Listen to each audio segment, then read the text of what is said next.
cara do homem que essa invenção transformou, deles, cara. Os né, dinossauros transavam com os dinossauros. a Isso criação. aí é só papo de quem não entende nada de ciência, de genética, nem Deturbou de é a coisa expressão alguma. que eles usam. Hã? Deturbou é a situação que eles usam. Que o É, pecado deturbou a criação. é a catástrofe a qual eles atribuem à natureza. Tudo da natureza humana decorre daí, quando na realidade eles não Da querem queda se de Adão. enxergar. Não querem se enxergar. A queda de Adão acontece muito depois de haver hominídeos na Terra. Por que que Caim matou Abel, saiu dali e casou com uma mulher numa cidade enorme chamada Nod? Boa pergunta. É uma pergunta que... Porque já tinha hominídeos na Terra. Eu tenho sangue de Neandertal, você também.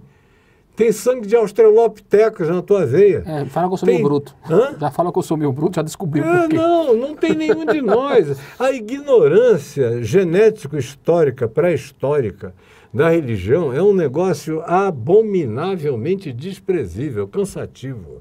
É o que mais me cansa, é a burrice. É por isso que você, Caio, não aceita alguns debates com alguns pastores. Eu até tentei provocar um debate entre você e o Anderson Silva, você não gostou muito. Ali eu falei, vou jogar aqui e ver que dá certo, pra quê, né? cara? Eu vou conversar Ele topou, viu? Ele topou conversar com você.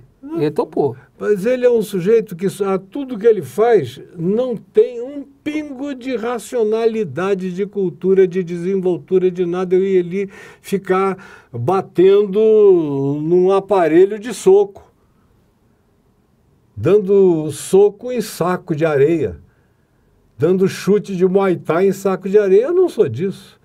Ou ele tem nível para conversar, ou vai falar bobagem com quem ele fala bobagem, mas comigo não. Eu defino quem tem acesso a uma conversa comigo de natureza gravada e pública, porque eu não estou querendo perpetuar idiotices. E enquanto aquele moço for como aquele moço foi até hoje, ele não tem lugar no meu ambiente. Na sua mesa. Não tem. Caio, essa pauta da homossexualidade, não é essa palavra certa? Convida gente pensante, inteligente, Certo. seja ele quem seja. Eu topo com qualquer um, Certo. em qualquer nível do conhecimento. Certo. Agora, na burrice não dá. Essa pauta da homossexualidade, acho que eu acertei agora, ela é muito pesada para a igreja brasileira. Você sabe disso. Muito pesada porque nós temos aí vários debates a nível social e político sobre isso também, como o casamento homoafetivo, que agora ele não prosperou no Congresso também, não é? E temos Não prosperou em que sentido? Não houve aprovação das comissões. Sim, infelizmente, ainda não houve. Mas infelizmente para alguns. Continua legal. Continua legal.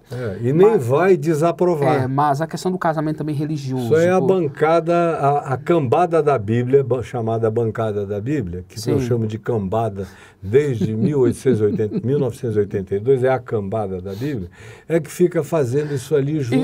Isso você, o Anderson Silva, tem como muito também falar dessa forma. Não, ele aprendeu comigo, porque antes dele nascer, eu sou. Ele tem que idade, o garoto? 30 e poucos anos? Eu estou com 70. Então, 40 e alguma coisa. Eu estou falando isso há 50 anos. Verdade. Ele ouviu de mim. Vamos falar um pouquinho sobre o ato congregacional, Caio. Você praticamente hoje é considerado o pastor dos desigrejados no Brasil, que a maioria das pessoas que estão, eu não sei se esse é o termo. Eu sou o pastor do lado de fora. Desigrejados eu sou pastor é um termo para quem não quer religião, quer Deus, mas não quer religião. Todo mundo vem atrás de mim. Desigrejados é um termo muito raso, muito supérfluo. Porque que foi criado pelos donos das igrejas. Porque a igreja sou eu e você. Eu creio nisso que o Espírito Santo habita em mim, eu sou igreja. Claro. Então esse ato desigrejado é aquelas pessoas que estão fora do sistema. É um pejorativo, é um palavrão. Para quem não está fora do sistema, que não quer estar dentro. Agora eu quero falar sobre o ato congregacional em si, independente do sistema. O senhor é contra esse ato congregacional? Meu Deus, eu sou o fundador do Caminho da Graça. Aonde eu estive na minha vida, eu comecei como pregador para hippies, elite de Manaus. O senhor parece um hippie, viu? Tanto faz. Eu não roqueirão. Nem um pouco preocupado com a aparência. Você perguntou quem eu sou? Tá aqui. Uau. Corpo, alma e espírito na tua cara. Então eu comecei pregando para hippies, para as elites, a TV me chamou, eu entrei de graça, porque eles quiseram, rádio, todo mundo, há 50 anos atrás. Faz 50 anos que eu prego o Evangelho. Atravessei todas essas gerações. Sei exatamente o que esse grupo é, que é mais um mercado do que um grupo. E conheço as idiosincrasias desse pessoal todo. Então, sinceramente, a expressão desigrejados são os donos de igreja, os que pararam de receber dízimo é que puseram essa nomenclatura pejorativa. Assim como a expressão, o termo cristão. Você acha bonito esse termo? Eu acho bonito. Pois é, ele era um palavrão quando começou, sabia? O senhor me explicou isso. Primeiro século era um palavrão, é um cristão. Pejorativo mesmo. Era pejorativo. Né? Era tão pejorativo que só quem usa essa expressão no Novo Testamento é Pedro. E ele diz, se é para sofrer por Cristo como um cristão, como um palavrão ambulante, então eu aceito essa designação, mas vou servir a Cristo, vou dar outra face, vou sofrer o agravo, vou ser perseguido, vou aceitar tudo que o meu Senhor aceitou.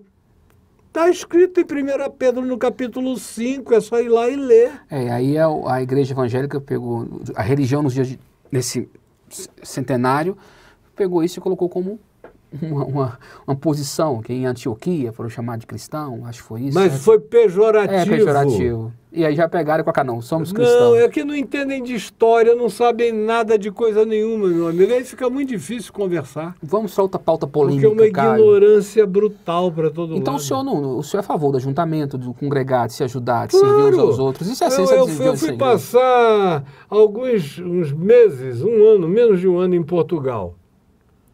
Aí meu sogro era adido do Brasil em Portugal e Espanha, fui morar num palácio, era o tempo da Revolução dos Cravos, com 1 milhão de retornados angolanos em Portugal querendo entrar nas casas para habitar.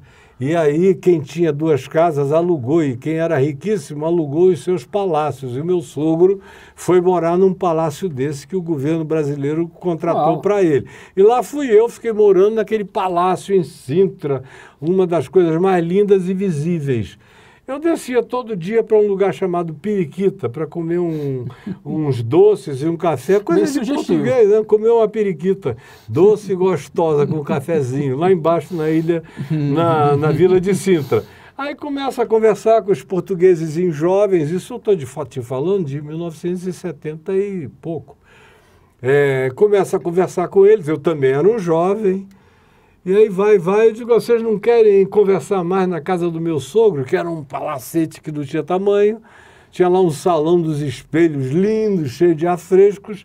Eu comecei a reunir aos sábados esses 10, 15, 20, 30, 40, 50, 60, foi crescendo. Quando eu tive que voltar para o Brasil, eu era pastor em Manaus, o pessoal fica pensando que eu venho de onde? Eu fui pastor 30 e tantos anos, pastor emérito, pastor honorário, pastor da Catedral Presbiteriana do Rio, pastor especial lá com meu amigo Guilhermino Cunha. Fui pastor de todos os pastores de todas as igrejas. E o cara vem me perguntar... Exceto o Universal e a Assembleia de Deus Madureira. Porque eu nunca quis. Eles disseram que não confiavam no senhor. Não, eles me convidavam, eu preguei na Catedral de Madureira muitas vezes. Muitas vezes disseram, manda dizer hoje na minha frente. Vê se dizem na minha frente. O Abner é meu companheiro, de vez em quando eu converso com ele. Eu não tenho nenhuma vontade de conversar com Samuel, nem com os outros, que tomaram uns caminhos apavorantes, mas o Abner ainda mantém um mínimo de solenidade sóbria para uma conversa edificante. A gente está até se devendo uma bacalhoada a próxima vez que a gente se encontra. Você toparia conversar com o Edir Macedo? Eu já conversei muitas vezes com o Edir Macedo. Hoje, no dia de hoje, sentar com ele e conversar, eu não tenho falar do Evangelho. O Edir Macedo não me inspira nada que não seja naturalidade quanto a conversar com ele, assim como eu conversava com o E, com o Escadinha, Silas, com qualquer Malafaia. O Malafaia ficava me ouvindo lá, babando, ia para todos os meus eventos, pagava para ir, ficar sentado lá assistindo congressos para pastores. Vocês não sabem da missa o terço, meu irmão. Não sabem nada. Nem sequer leram o meu livro Confissões de um Pastor, que para em 96. Mas até 96, quando eu escrevi aquele livro, já tinha o suficientemente para definir tudo que existe hoje. Uau! Caio, vamos falar sobre o tema... Quem tem medo de mim são eles. não sou eu. Uau. Caio, vamos falar sobre um tema muito Eu não polêmico. tenho medo do diabo, mano. Eu entro no inferno, pela porta do inferno, assoviando. Porque Jesus me deu autoridade. Você é pastor dos seus fiéis? Ou qual é a sua nomenclatura? Como você se encontra nisso? Eu sou pastor de quem eu cuido. Pastor não é um título. Isso é uma outra perversão. É um ministério, é um chamado. É um dom. É um dom. Quem cuida de gente é pastor. Quem cuida de almas, é porque quem muitos cuida olham de para o Caio dores. Fábio hoje e acham que você é inimigo de tudo que Não, é pregado, de tudo que é não, falado. Eles só pregam heresia, loucura, bobagem. Eu sou inimigo das loucuras deles. Mas eu sou amigo do Evangelho de Jesus. Então você mais do que acredita no todos chamado eles. pastoral, no chamado apostólico? Não, apóstolo eu Paulo acredito no chamado de Deus. O dom é posterior. O dom é outra coisa. Apóstolo, eu jamais aceitaria, como eu vejo esses idiotas. Mas os ministérios que o apóstolo Paulo fala, os chamados para mestres, doutores, Mas pastores, isso não é profetas, título, evangelistas. isso é um reconhecimento, não Mas é é uma um chamado, titularidade. mas é um chamado. Isso às vezes se desenvolve. Quando Paulo começou, ele não começou a dizer assim, hoje eu nasci, um apóstolo nasceu. Não, ele disse, eu sou um servo de Cristo, se abaixou e foi batizado na rua chamada Direita, por um homem que ele nem conhecia, chamado Ananias. Aí se retirou 3 anos para o deserto da Arábia, para ficar sozinho, meditando, orando, jejuando, entendendo, discernindo, processando a revelação. Caio, Aí depois é que Barnabé foi atrás dele e eles começaram a andar juntos. Caio, você está num país que é laico, mas não é laicista, e que grande parte... Então, mas deixa eu concluir. Sim, por favor. Isso conclua. é título. É título. Um cara que diz assim, eu sou um profeta, Deus me levantou profeta. Mentira, manda ele dizer isso para mim. Que eu vou enfiar isso de volta dentro dele. O Deixa Paulo de fala ser sobre mentiroso. isso. O quê? Um foram chamado para mestre, profetas. Chamados pastores. para, mas não é título. Quem é, manifesta. Não como titularidade. Concordo, plenamente. Não, é título. não é a coisa mais simples de entender. E não é hierárquico também, né, Caio? Olha, Não é que hierárquico você também, que é não. um cara tão inteligente, demorou esse tempo todo para entender, imagina quem... E não é hierárquico, quem é importante tá só frisar blindado. isso. Eu sempre falo sobre isso, alguns pastores Não ficam chateados tem comigo, nenhuma que hierarquia. eles dizem que o apóstolo é maior. Eu falei, não Que existe nada, isso. Não existe não há isso. acepção de pessoas, não há nada disso. O apóstolo Paulo fala sobre isso, ele fala sobre o Cada chamado. um manifesta o dom, segundo Deus lhe deu. Nós somos parte do corpo de Cristo. Tem um só cabeça que é Cristo. O resto é corpo. Aí eu gostei. O resto é corpo, porque muitos mano. eles pegam esses ministérios, Caio, eles falam que são uma hierarquia. Aí eles pegam aquilo e vai colocando tudo, como dinheiro, espaços. dízimo, poder, é política, Aí se você é controle, é mais só otimista, isso. você mais é político, aí você vai crescendo naquilo e você não aposta. É a mesma idiotice, O senhor tem falado muito das suas redes sociais. Eu usar essa palavra idiota, mas ela vem do grego idiotes, que significa aquele cara que não enxerga nada além de si. Eu conversar com você é uma aula de tudo. Desde Enxerga filosofia, nada além de psicologia, si. sociologia, Então, religião. idiota na língua portuguesa é quase um palavrão, mas para mim não. Eu penso com as categorias filológicas gregas, idiotes. É aquele cara que não enxerga nada no mundo, além do próprio umbigo. Caio, você